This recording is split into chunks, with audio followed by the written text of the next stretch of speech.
Hello friend, आपके अपने YouTube channel GS tutorial में आप लोगों का स्वागत है। तो आज हम लोग स्टार्ट करेंगे RRB NTPC stage 1 2/4/2016 shift third में पूछे गए मैथ के सारे सवालों पे। इससे पहले आप लोगों का 12 पार्ट तक हो चुका है, जिसमें हम लोग 361 नंबर सवाल तक को देख चुके हैं। आज 13वां पार्ट स्टार्ट करते हैं। तो आइए देखिएगा, यहाँ पर देखिए 362 नंबर का सवाल सुनिए। तो क्या बोला है 5, 3, 6, 9, 11, 19 और 1 का माध्यिका ज्ञात कीजिए। माध्यिका ज्ञात करने के लिए सबसे पहले सर संख्या को या तो बढ़ते क्रम में सजाइए या तो घटते क्रम में सजाना होगा। उसके बाद जो मध्य में यानी बीच में दिखेगा वही माध्यिका कहलाता। आइए हम लोग बढ़ते क्रम में सजा लेते हैं। इसको बढ़ते क्रम में सजाइएगा तो 1 के बाद देखिए 3 के बाद आप लोगों को 5 दिखेगा, 5 के बाद देखिए 6 दिख रहा है, 6 के बाद देखिए 9 दिख रहा है, 9 के बाद 11 है और 11 के बाद 19 है। आप देखिए तो जरा सा ये बढ़ते क्रम में सज गया है। इधर से 3 अंक छोड़ दीजिए, इधर से 3 को संख्या छोड़ दीजिए, बीच में पकड़ा है 6, यानी माध्यिका हो जाएगा आप लोगों का, माध्यिका बराबर हो जाएगा 6, आंसर हो जाएगा। ठीक है, अगला सवाल सुनिएगा 363 नंबर का। बोला x की लंबाई 5 फीट है और उसने ध्यान दिया कि उसकी परछाई की लंबाई 5 फीट है और उसके बाद उसने नापा कि स्कूल की इमारत की परछाई 30 फीट है। तो बोला स्कूल की इमारत की लंबाई ज्ञात करिए। जैसा गौर करिएगा सर बोर्ड पे देखिए, एक व्यक्ति है यहाँ पर 363 नंबर सवाल में बोला एक व्यक्ति है जिसका लंबाई कितना है 5 फीट हम लोगों को दिया हुआ है और बोला इसकी परछाई की लंबाई 3 फीट है। तो इसकी परछाई की लंबाई 3 फीट है तो सर हमने इसकी परछाई की लंबाई 3 फीट रख दिया। ठीक है, इसको मिला देते हैं हम लोग। बोला उसके बाद उसने स्कूल यानी स्कूल का इमारत उसके परछाई की लंबाई देखा तो 30 फीट बनता है। इसके परछाई की लंबाई 30 फीट है, परछाई तो सब नीचे में बनता है तो ये हम लोगों को 30 फीट दिया है। बोला है क्वेश्चन कि बताइए कि स्कूल की लंबाई नीचे से शीर्ष तक की ऊंचाई कितनी होगी। एक बात ध्यान रखिएगा, जब इस व्यक्ति के परछाई का 10 गुना इसका परछाई बनता है तो इसका लंबाई भी इसके लंबाई का 10 गुना होगा। समझ में आ रहा है ना बात। तो स्कूल की लंबाई कितना हो जाएगा, जरा सा गौर करिएगा। स्कूल की लंबाई बराबर हो जाएगा 5 का 10 गुना तो बराबर होता है 50 फीट। ठीक है सर, आंसर हो जाएगा। अगले सवाल की ओर बढ़ जाते हैं हम लोग। 364 नंबर का सवाल सुनिएगा। देखिए तो सवाल क्या बोला है, बोला एक कार पहली आधी दूरी को 50 किलोमीटर प्रति आवर के चाल से तथा बाकी आधी दूरी 60 किलोमीटर प्रति आवर के चाल से पूरी करती है। पूरे यात्रा के दौरान उसकी औसत गति कितना होगा। जैसा बोर्ड पे देखिएगा, यहाँ पे 364 नंबर के सवाल में बोला है एक कार प्रथम आधी दूरी। तो सर यहाँ पे हम लोग पूरा दूरी को मान लेते हैं 2D, है ना। पूरा दूरी को मान लेते हैं 2D और आधा दूरी मतलब कितना D हो जाएगा, है ना। तो आधा दूरी यहाँ पे देखिए D, ये आधी दूरी को चला है ये 50 किलोमीटर प्रति आवर के चाल से। तो इसको चला 50 किलोमीटर प्रति आवर के चाल से, शेष तो आधा ही बचा होगा ना सर। पूरा जब 2D है और D मतलब आधा तो शेष कितना बचा होगा इधर D किलोमीटर। बोला शेष दूरी को 60 के चाल से चला है, यानी ये चला है 60 किलोमीटर प्रति आवर के चाल से। बोला यहां से पूरा यात्रा का औसत चाल, याद रखिएगा सर, जब दो समान दूरी है ये D और ये D, समान दूरी को अलग अलग चालों से चलेगा तो औसत स्पीड बराबर होता है, एवरेज स्पीड बराबर हो जाता है यहाँ पे 2xy बट्टा होता है x प्लस y। xy क्या है सर, दो अलग अलग चाल। तो पहले चाल क्या है इसका 50, तो 2 गुना 50 अब गुना हो जाएगा आपका y मतलब दूसरा चाल, अब बटा x प्लस y मतलब हो जाएगा 110। देखिए ये जीरो कटेगा, ऊपर वाले को गुना करिएगा तो 6 पंचे देखिए 6 पंचे 30 दूना 60, ये हो जाएगा 600 बट्टे 11। अब 600 में 11 से भागा दीजिएगा तो आएगा 11 पच्चीस 55, 5 शून्य 11 चौका 44। देखिए 6 शून्य हो जाएगा 11 पच्चीस 55, फिर देखिए यहाँ पे 55 5 शून्य 11 चौका 44। तो ये हो जाएगा हम लोगों का एवरेज स्पीड 54.54 किलोमीटर प्रति आवर। ठीक है, अगले सवाल की ओर बढ़ते हैं। अगला सवाल सुनिएगा, अगला है 365 नंबर का। बोला ए अकेला एक काम को 15 दिनों में कर सकता है और बी उसी काम को 18 दिनों में कर सकता है। बोला दोनों एक साथ काम करते हैं तो उसी काम को पूरा करने में कितना समय लगेगा। जरा सा गौर फरमाइएगा सर, यहाँ पे देखिए 365 नंबर का सवाल है। बोला है ए अकेला 15 दिनों में कर सकता है, ए 15 दिनों में कर सकता है और बी अकेला करेगा तो उसी काम को 18 दिनों में कर सकता है। बोला ये दोनों मिलकर पूरा काम कितने दिनों में करेगा। याद रखिएगा सर, इसका एक सिंपल सा ट्रिक है, जब दोनों का अलग अलग डे दिया हो, अब बोलेगा दोनों मिलकर कितना दिनों में करेगा, तो एक फॉर्मूला है ए बी बट्टा ए प्लस बी। ए बी क्या है, दोनों के डेओ का गुणनफल, अब बट्टा में दोनों के डेओ का योग। तो जरा सा गौर करिए, यहाँ ए प्लस बी का डे निकल जाएगा, दोनों मिलकर कितने दिनों में, तो यहां हो जाएगा आपका ए बी मतलब 15 गुना 18, अब बट्टे 15 प्लस 18 करिएगा आप यहाँ पे, तो हो जाएगा 30, 30 3 33, 3 11 है, 3 छाके, तो हो जाएगा 90 बटा 11 दिन लग जाएगा। ठीक है, समझ में आ गया ना। अगले सवाल की ओर बढ़ जाते हैं, सुनिएगा 366 नंबर का।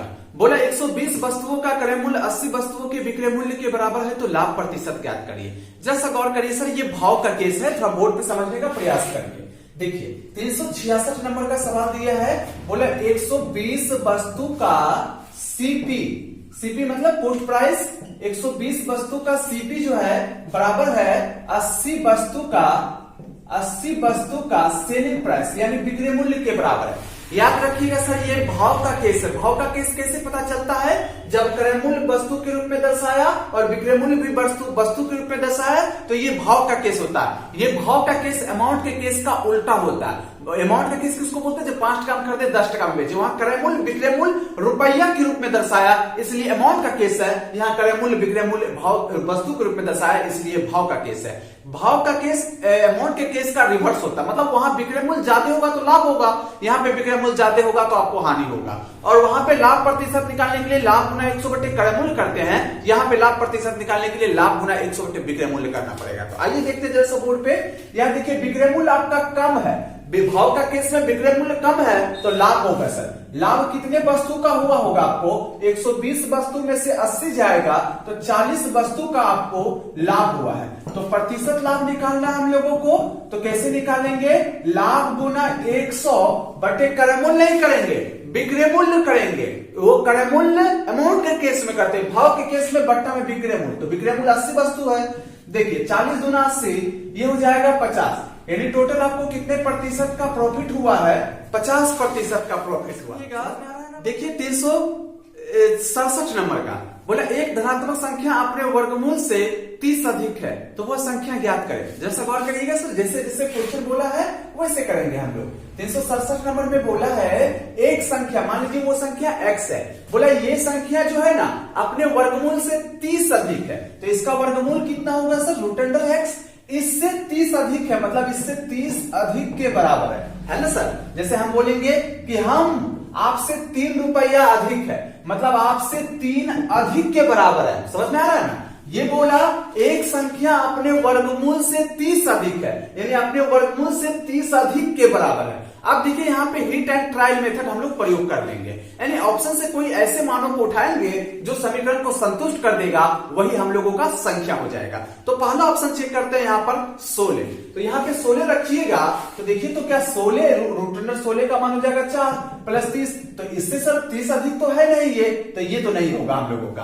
दूसरा ऑप्शन चेक करते हैं हम लोग 36, तो यहाँ पे 36 रखेंगे, तो यहाँ पे 36 रखेंगे तो इसका हो जाएगा 6 प्लस 30, देखिए समीकरण संतुष्ट हो गया, 36 बराबर 36 हो गया, यानी x का वैल्यू कितना होगा, 36 होगा, यानी x बराबर हो जाएगा 36 आंसर। वैसे सर प्रोसेस से बनाइएगा तो करीब हमको लगता है 10 से 15 मिनट लग जाएगा। अगला सवाल है कि बोला है 368 नंबर में, बोला 25/7, 15/28, 20/21 का लॉसो ज्ञात करिए। जैसा गौर करिएगा सर, ये भिन्न वाला है और लॉसो ज्ञात करना हम लोगों को। 368 नंबर का सुनिए, 25/7 दिया हम लोगों को, 15/28 दिया है, आगे देखिए जरा सा 20/21 दिया है। इसका क्या ज्ञात करना है सर हम लोगों को, एलसीएम।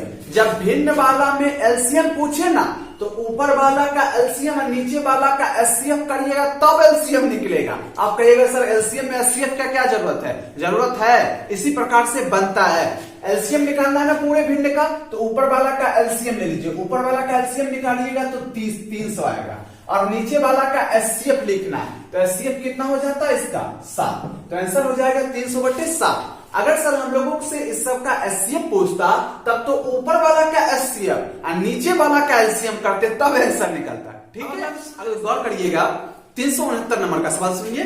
बोला एक समान बक्सा के आयाम 80 सेंटीमीटर, 60 सेंटीमीटर और 40 सेंटीमीटर है। बक्सा को ढकने के लिए कितने वर्ग सेंटीमीटर के कपड़े की आवश्यकता होगी? सर कपड़ा से ढकना है तो जितना उसका संपूर्ण पृष्ठ क्षेत्रफल होगा उतना ही मीटर स्क्वायर का कपड़ा चाहिए आप लोगों को। आइए देखते हैं कि उस घनाव का आखिर संपूर्ण पृष्ठ क्षेत्रफल है कितना। तो जितना क्षेत्रफल होगा उतना ही मीटर स्क्वायर का कपड़ा चाहिए। तो जरा सा गौर करिएगा यहाँ पे। तो देखिए तो यहाँ घनाव का संपूर्ण पृष्ठ क्षेत्रफल का फॉर्मूला जानते हैं ना आप लोग, क्या होता है संपूर्ण पृष्ठ क्षेत्रफल घनाव का? 2 into LB plus BH plus LH होता है सर। जैसा गौर करिएगा 2 इंटू LB कितना दिया है, मतलब 80 गुना 60। देखिए 80 गुना 60 हो जाएगा, प्लस BH कितना हो जाएगा सर यहाँ पे 60 गुना 40 हो जाएगा, प्लस LH मतलब कितना हो जाएगा? L देखिए यहाँ पे 80 दिया है और H हम लोगों को कितना दिया है? 40 दिया है। यहाँ हमने कर दिया और देखिए ये सबको सर सॉल्व कर लीजिएगा तो यहाँ हो जाएगा 2 इंटू 6 8 4800 प्लस हो जाएगा 6 चौका 2400 हो जाएगा, प्लस हो जाएगा 8 चौका 3200। ये सारे टर्मों को जोड़िएगा तो 2 इंटू में हो जाएगा 0 0। यहाँ देखिए 2 4 2 6 8 6 14 का 4 हो जाएगा। जरा सा गौर करिएगा आगे, 3 2 5 5 4 9 1 10 हो जाएगा। अब इसको गुना करिएगा 208 डबल 0 हो जाएगा। इतना देखिए अगर सेंटीमीटर में दिया है तो सेंटीमीटर क्यूब हो जाएगा। जितना उसका संपूर्ण पृष्ठ क्षेत्रफल है उतने ही सेंटीमीटर क्यूब का कपड़ा चाहिए। ठीक है, सॉरी स्क्वायर होगा यहाँ पे, स्क्वायर हो जाएगा। तो इतना सेंटीमीटर स्क्वायर का कपड़ा चाहिए। ठीक है, अगले सवाल के ऊपर 370 नंबर का बोला ए और बी के आय का अनुपात 3:2 है। उनके व्यय 14,000 और 10,000 है। बोला है ए की बचत 4,000 है तो बी की बचत कितना होगा? जैसा सर गौर से सुनिएगा, जो जो डाटा हम लोगों को दिया है सबसे पहले उस डाटाओं को लिख लेते हैं। डाटा क्या क्या दिया हम लोगों को 370 नंबर में? देखिए तो ए और बी के आय का अनुपात दिया, तो ए है बी है, दोनों के आय मतलब कमाई का रेशियो दिया है 3:2। आगे देखिए सर यहाँ पे बोला है दोनों का व्यय, व्यय मतलब होता है खर्च। देखिए ए का खर्च दिया है 14,000 और बी का खर्च दिया है 10,000। तो ए का खर्च दिया है हम लोगों को कितने सर?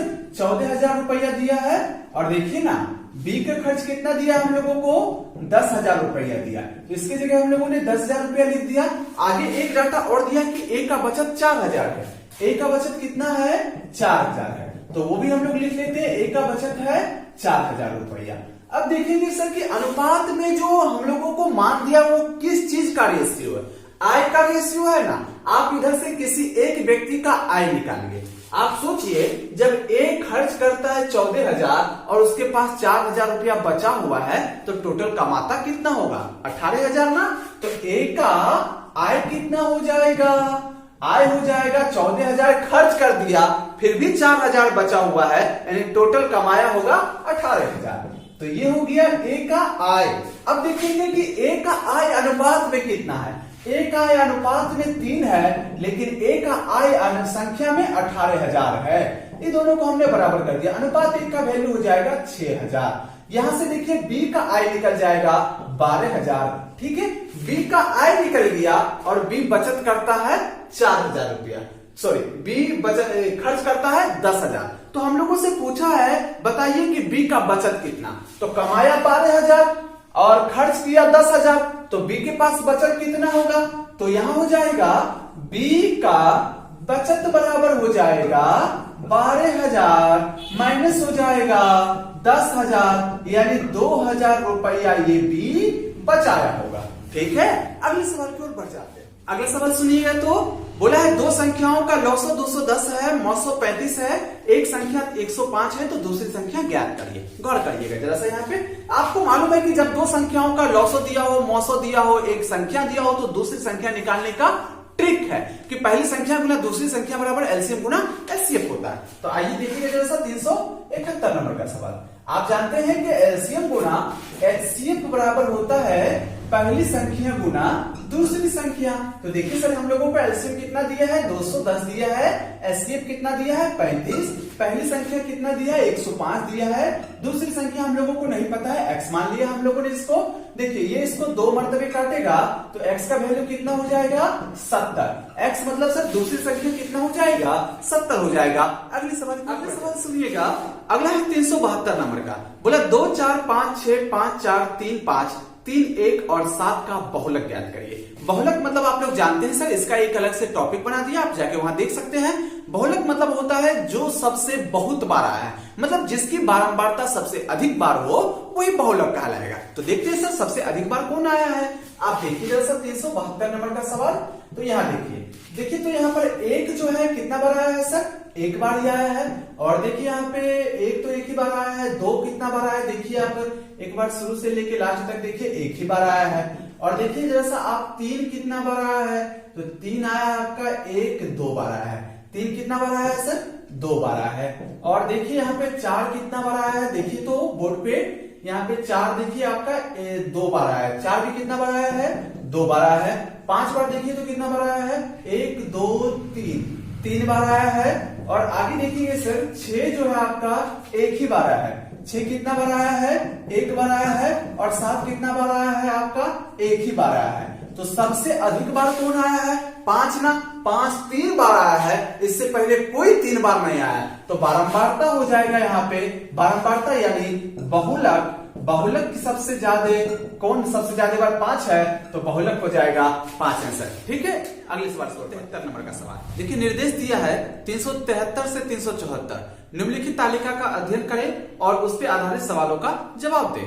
देखिए क्या दिया है, नीचे कंपनी जेड की कई वर्षों की व्यय लाख रुपया में सूची में दी गई है। ठीक है सर, अब देखिएगा यहाँ पे क्या है, इधर देखिए वर्ष 2011 दिया है और उसमें सर कर्मचारियों में कितना वेतन बटा है वो दिया है। वर्ष 2011 में वेतन कितना बटा, 412 लाख, सभी लाख में है। और देखिए सर ईंधन और परिवहन पे टोटल व्यय कितना हुआ है, 227 लाख। और 2011 में ही बोनस मतलब कभी कभी ऐसा होता है दीपावली कोई पर्व त्योहार पे लोगों को एक्स्ट्रा पैसा देके उसको खुश करने के लिए दिया जाता है, तो वो बोनस 15 लाख रुपया खर्चा हुआ। ऋण पर जो ब्याज लिया था उसमें भी कुछ ब्याज में खर्च हुआ है, 333.4 लाख। ठीक है सर, आगे देखिए कर टैक्स में 98 लाख रुपया खर्च हुआ। इसी प्रकार से 2012 का भी डाटा दिया है। 2012 जो वर्ष है उसमें 557 लाख रुपया ओनली वेतन पे खर्चा हुआ है। ठीक है, अब देखिए 233 लाख ईंधन और परिवहन पे खर्च हुआ है, 16.5 लाख बोनस पे खर्च हुआ है। ऋण पर ब्याज 142.5 लाख ऋण पर जो ब्याज लिया था उस पे खर्च हुआ है। कर में 138 लाख। इसी प्रकार से सभी वर्षों का डाटा दिया है सर। अब देखिएगा 373 नंबर का सवाल सुनिए। यहाँ तो सवाल देखिए 373 नंबर का क्या दिया है, सुनिएगा। सवाल है कि वर्ष 2011 में कंपनी जेड का कुल खर्च कितना हुआ। कुल खर्च मतलब सारा चीज मिला के, वेतन, ईंधन और परिवहन, बोनस, ब्याज, कर, सारा मिला के टोटल कितना लाख खर्च हुआ। आइए देखते हैं सर। देखिए तो वर्ष 2011 में देखिए तो वेतन पे कितना खर्चा हुआ था, 412 लाख रुपया है ना सर, तो यहाँ पे हमने लाख लिख दिया। आगे देखिए यहाँ पे ईंधन और परिवहन पे 2011 में कितना खर्च हुआ, तो 227 लाख लिख दिया हमने यहाँ पर। जरा सा गौर करिएगा आगे, बोनस पे कितना खर्च हुआ, 15 लाख, तो यहाँ पे सर हमने 15 लाख लिख दिया। ठीक है, आगे देखिए तो ऋण पर जो ब्याज लिया था सर उस पे कितना खर्च हुआ, 133.4 लाख रुपया है ना, इसको भी हम लोगों ने लिख दिया। और ये कर टैक्स में कितना खर्च हुआ, 98 लाख, तो यहाँ हमने 98 लिख दिया। इतना लाख रुपया टैक्स पे खर्च हुआ।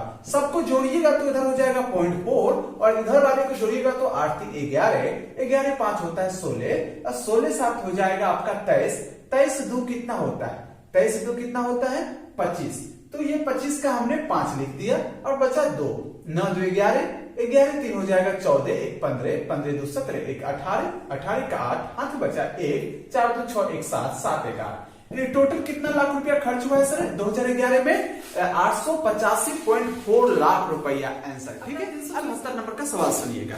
बोला वर्ष 2012 के लिए वेतन पर खर्च का कितना प्रतिशत ईंधन और परिवहन पर खर्च हुआ है। सर प्रतिशत में पूछा है, तो जैसे यहाँ पे गौर करिएगा 374 नंबर का सवाल है।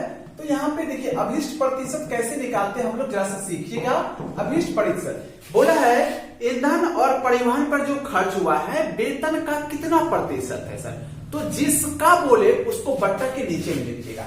ईंधन और परिवहन पे खर्च पूछा तो ईंधन और परिवहन, तो देखिए तो 2012 में ईंधन और परिवहन पे कितना 233 लाख रुपया खर्च किया। ठीक है सर, बोला वेतन पे खर्च का, तो का जिसका लगा हुआ है उसको बट्टा में लिखिएगा। तो वेतन पे कितना खर्च हुआ था 2012 में, 557 लाख। तो 557 को हमने नीचे लिख दिया। प्रतिशत में पूछा तो गुना 100 कर देंगे। जब इसको सर आप लोग सॉल्व कर लीजिएगा भागा देके 41.8% आंसर हो जाएगा। ठीक है, अगले सवाल की ओर बढ़ जाते हैं। देखिए तो ये 375 नंबर का सवाल क्या है, बोला दो अंकों की एक संख्या के अंकों का योग 10 है, अंक आपस में बदल दिए जाते हैं तो संख्या में 54 की कमी हो जाती है, नई संख्या ज्ञात करें। गौर फरमाइएगा सर, हमने दो अंकों की संख्या को यहाँ पर XY मान लिया, दो अंकों की संख्या को हम लोगों ने क्या मान लिया, XY मान लिया। अब इसको अगर संख्या के फॉर्म में लिखना होगा तो कैसे लिखेंगे सर, दाई अंक पे x है तो 10x प्लस y हो गया। ठीक है, अब देखिए क्वेश्चन बोला है दो अंकों की एक संख्या के अंकों का योग दिया हम लोगों का 10, अंकों का योग यानी x प्लस y बराबर कितना दिया हम लोगों को 10 दिया, ये हमने लिख लिया। आगे देखिए क्वेश्चन क्या बोलना है, क्वेश्चन बोला है यदि अंक आपस में बदल दिए जाते हैं तो संख्या में 54 की कमी हो जाती है।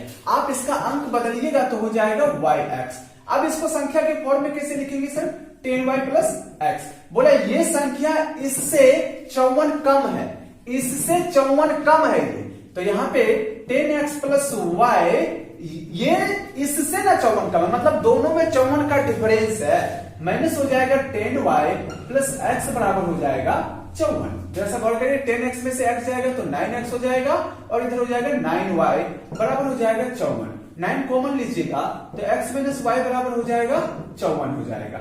9 6 के 54, x माइनस y बराबर निकल गया सर हम लोगों का 6। इसका यहाँ तुलना करिएगा तो x माइनस y बराबर 6 दिया, ये दोनों कट जाएगा, 2x बराबर हो जाएगा 16, x बराबर हो जाएगा 8, x का मान रख दीजिएगा तो y का मान निकल जाएगा 2। अब क्वेश्चन बोला हम लोगों से बताइए बदली हुई संख्या, तो बदली हुई संख्या तो yx था तो y का वैल्यू रख दीजिए 2, x का वैल्यू रख दीजिए 8, तो बदली हुई संख्या कौन सा हो जाएगा, 28 आंसर हो जाएगा। ठीक है, अगले सवाल की ओर बढ़ जाए। 376 नंबर का बोला दी गई संख्याओं के लिए निम्नलिखित में से कौन सा सत्य है। तो यहाँ पर सर आप चेक कर लीजिए क्योंकि हम बनाएंगे तो काफी लंबा प्रोसेस हो जाएगा। आप भागा देखिए बस दो अंकों तक निकाल लीजिएगा, मान आंसर आ जाएगा आपका। यहाँ पे हम बता देते हैं कि 376 का सी नंबर सही हो जाएगा। 376 का ऑप्शन नंबर क्या हो जाएगा, सी आंसर होगा। ठीक है, 377 नंबर का सवाल सुनिएगा। बोले 3 कुर्सी और 2 मेज का मूल्य 700 रुपया है और 5 कुर्सी और 3 मेज का मूल्य 1100 रुपया है, तो एक कुर्सी और 2 मेज का टोटल मूल्य कितना होगा। तो देखिए सर जब भी मेज कुर्सी वाला सवाल आएगा ना तो एक मेज का मूल्य कुछ मान लीजिएगा, एक कुर्सी का मूल्य कुछ मान लीजिएगा, उसके बाद सॉल्व कर दीजिएगा, आंसर आ जाएगा।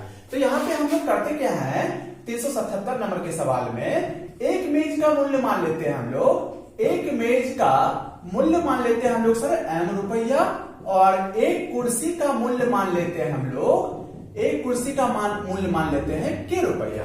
अब क्वेश्चन क्या बोला हम लोगों से, बोला है यहाँ पर कि 3 कुर्सी और 2 मेज का मूल्य 700 है, तो सोचिए ना सर एक कुर्सी का मूल्य k रुपया तो 3 कुर्सी का मूल्य 3k रुपया और 2 मेज, एक मेज का मूल्य m तो 2 मेज का मूल्य 2m। ये हो गया 3 कुर्सी और 2 मेज का टोटल मूल्य, लेकिन टोटल मूल्य दिए कितना क्वेश्चन 700। ये हो गया समीकरण फर्स्ट। आगे देखिए तो क्वेश्चन क्या बोला है, आगे क्वेश्चन बोला है कि 5 कुर्सी और 3 मेज का मूल्य 1100 रुपया है। 5 कुर्सी तो एक कुर्सी का मूल्य के, 5 कुर्सी का मूल्य 5k रुपया, 5 कुर्सी और बोला है 3 मेज का मूल्य, तो सर एक मेज का मूल्य m तो 3 मेज का मूल्य 3m रुपया, ये टोटल मूल्य हो गया 5 कुर्सी और 3 मेज का टोटल मूल्य, लेकिन क्वेश्चन दिया हम लोगों को 1100 रुपया। समीकरण सेकंड है ना। अब देखिए दोनों को सॉल्व कर दीजिएगा तो आंसर आ जाएगा। इस सॉल्व तो करना जानते हैं ना आप लोग, समीकरण फर्स्ट में आप 3 से गुना कर दीजिएगा, समीकरण सेकंड में 2 से गुना कर दीजिएगा, सॉल्व करके आंसर आएगा आपका m बराबर, चलिए कर ही देते हैं हम, समीकरण फर्स्ट में कर देते हैं 3 से गुना, माइनस कर देंगे सर समीकरण सेकंड में कर देंगे हम 2 से गुना करके माइनस कर देंगे। समीकरण फर्स्ट में 3 से गुना करिएगा तो हो जाएगा 9k और यहाँ पे हो जाएगा आप फिर इसमें 3 से गुना करिएगा तो हो जाएगा प्लस 3 दूना 6m बराबर हो जाएगा 7 या 2100, है ना सर। देखिए 2 से इसमें गुना करिए तो 2 से इसमें गुना करिएगा 5 दूना 10 के हो जाएगा, प्लस हो जाएगा। सो यहाँ पे देखिए 2 दिया 6 दिया है और 6m हो जाएगा अब बराबर हो जाएगा 11 दूना 2200। अब देखिए माइनस किया है ना दोनों समीकरणों को, तो सबका नीचे वाला का चिन्ह बदल जाएगा, प्लस है माइनस, प्लस है माइनस, यहाँ हो जाएगा माइनस। तो देखिए यहाँ पे 6m कट जाएगा, ये हो जाएगा माइनस के बराबर हो जाएगा माइनस 100, माइनस माइनस कर दिया, k का वैल्यू कितना निकला 100 निकला। अब k का वैल्यू कहीं भी रख दीजिए, m का वैल्यू निकल जाएगा। तो चलिए सर यहीं पे रख देते हैं, 300 जाके घटेगा 400 हो जाएगा, यानी m बराबर हो जाएगा 200 रुपया, है ना।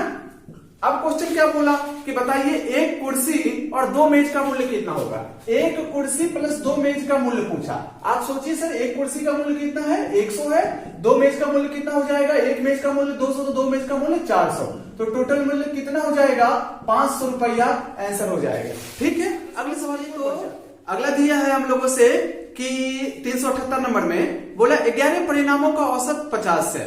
पहले 6 परिणामों का औसत 49 है, अगर पिछले 6 परिणामों का औसत 52 है, तो बोला छठे परिणाम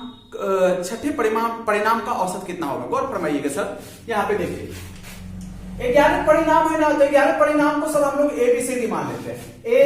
ABCDEFGHIJ और K, ये 11 परिणाम हो गए सर। बोला पूरे का औसत जो है हम लोगों को 50 दिया, पूरे का औसत कितना दिया हम लोगों को, एवरेज दिया हम लोगों को 50। आगे क्वेश्चन बोला शुरू के 6 परिणामों का औसत 49 है। शुरू के 6 परिणाम कहां तक आएंगे सर, F तक। इसका औसत कितना दिया हम लोगों को, कितना दिया है देखिए तो 49 दिया है। और बोला अंतिम का 6 परिणाम, तो ये 5 हो गया, यानी F तक आएगा।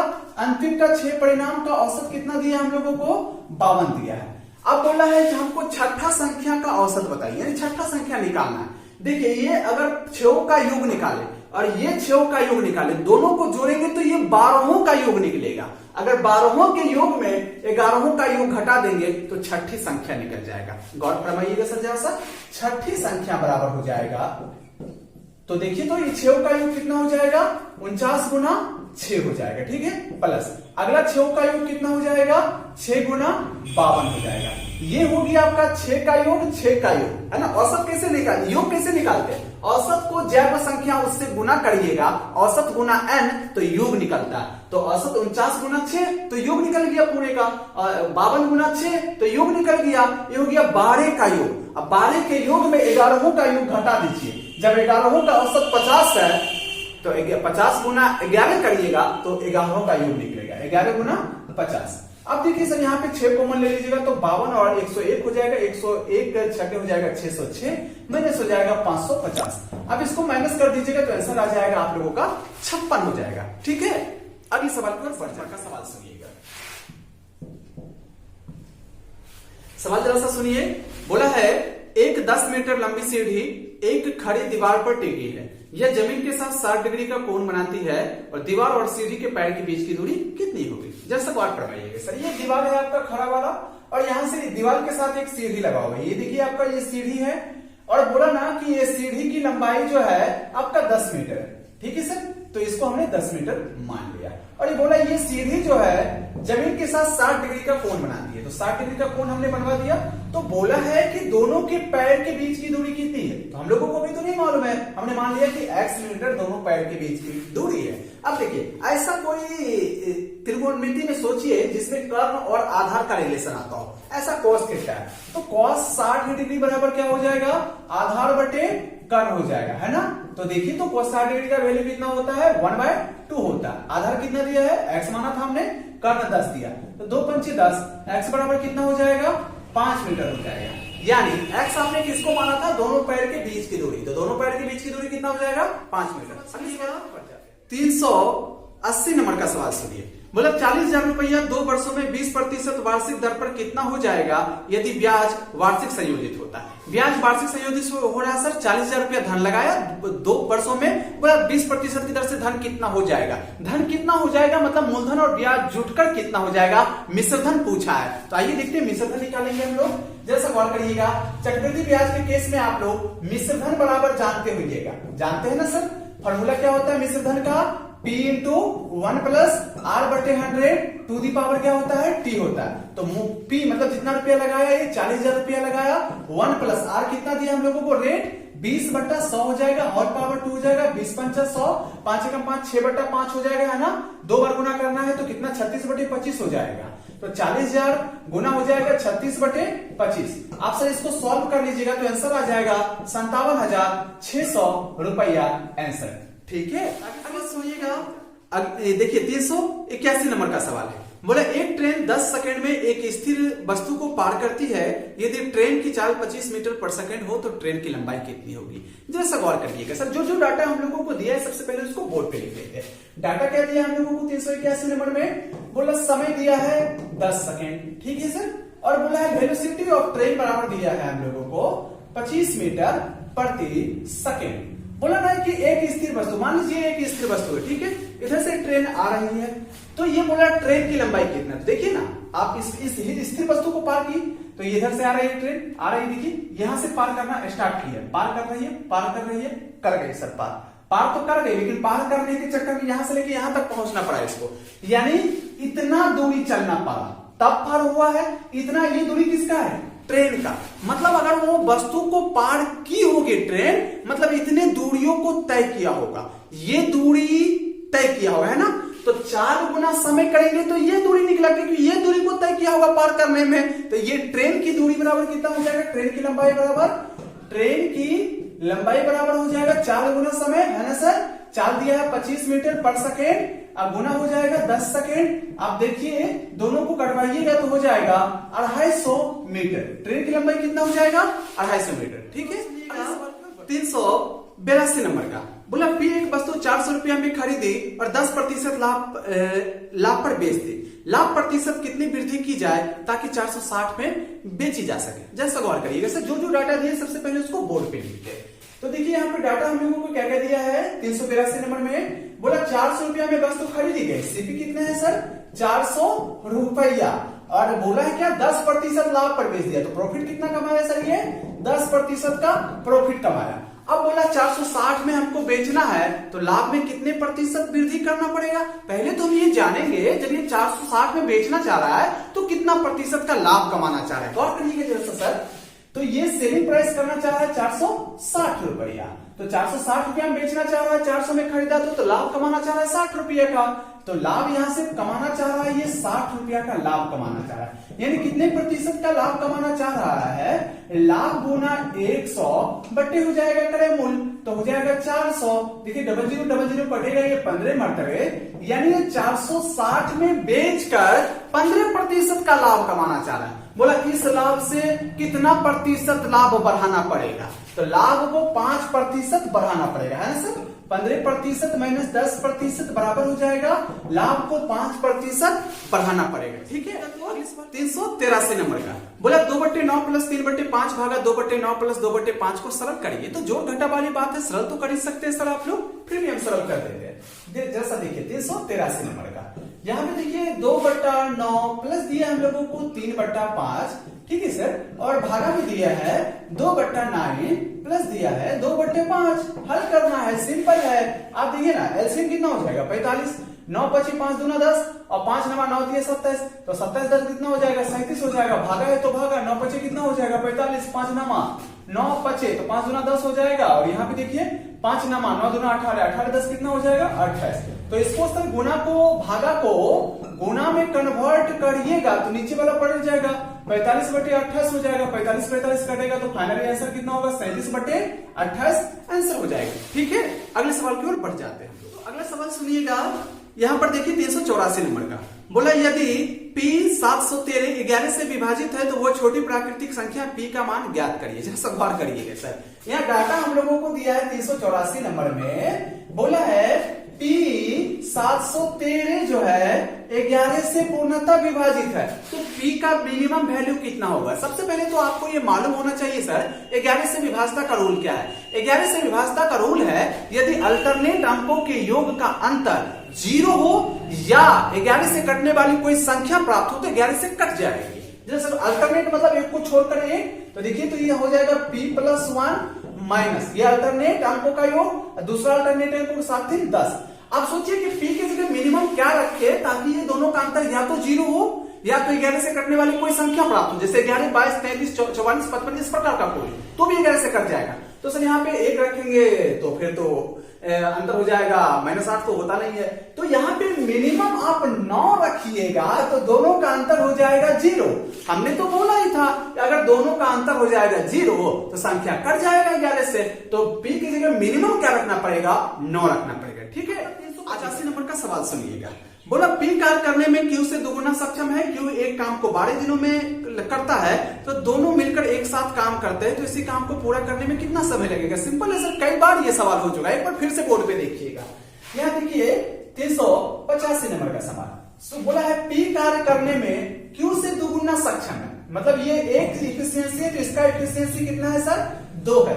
बोला है क्यू 12 दिन में करता है, क्यू 12 दिन में करता है पूरा काम, तो क्यू का क्षमता 1 है, क्षमता 1 वाला 12 दिन में करता है। अब बोला दोनों मिलकर कितना दिन में करेगा, तो दोनों मिलकर एक दिन में 3 काम करेंगे, यानी दोनों का सम्मिलित क्षमता 3 है, तो कितना दिन लगेगा। तो क्षमता 1 वाला 12 दिन में करता है, तो इसीलिए दोनों मिलके करेगा तो क्षमता 3 हो जाएगा सर। तो क्षमता 3 वाला कितना दिन में करेगा, 12/3 बराबर कितना, 4 दिन में करेगा। सिंपल है, समझ में आ रहा है ना बात। तो आज सवाल सुनिए जरा सा, क्या बोला है सवाल। बोला है ए ने बी को 15% लाभ पर एक खिलौना बेचा, बाद में बी ने ए को यही खिलौना 20% लाभ पर बेचा, 552 रुपया का लाभ वो कमाया। बोला है ए ने खिलौने के लिए वास्तव में कितना भुगतान किया था। ए ने कितना भुगतान किया, मतलब सर ए का क्रय मूल्य पूछा। चलिए आइए डाटा जो दिया है वो डाटा लिख लेते हैं।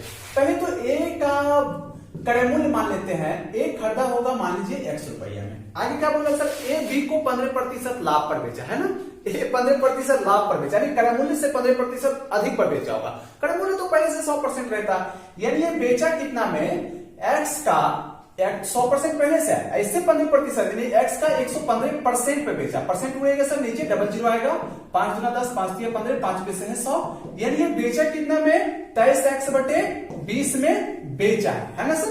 इतना में बेचा किसको, बी को ना, यानी इतना में बेचा मतलब बी इतना में खरीदा होगा। आप ही सोचिए ना, कोई दुकानदार 5 रुपया में मैगी आपको बेचा, मतलब आप 5 रुपया में मैगी खरीदे हैं। सिंपल है, ये इतना में बेचा मतलब बी इतना में खरीदा होगा, तो बी का सीपी कितना हो जाएगा सर, बी का सीपी मतलब पोस्ट प्रोडक्ट क्रय मूल्य कितना हो जाएगा, 23x/20 हो जाएगा है ना।